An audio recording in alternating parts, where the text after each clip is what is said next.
கவலையில் இறங்குறேன் போங்க.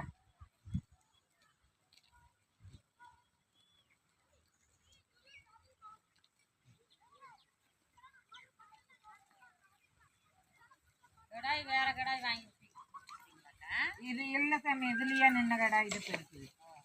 நிறுத்தினேன் இதுலயே அந்த கடாய் கொடுத்துட்டு நல்லா மேய்ஞ்சிட்டு இருந்தது. அதை வந்து எடுத்து ஏய் போ உள்ள வா. ரெண்டு பேர் அங்கிருந்து வாங்க, ரொம்ப வயசாகிடுச்சா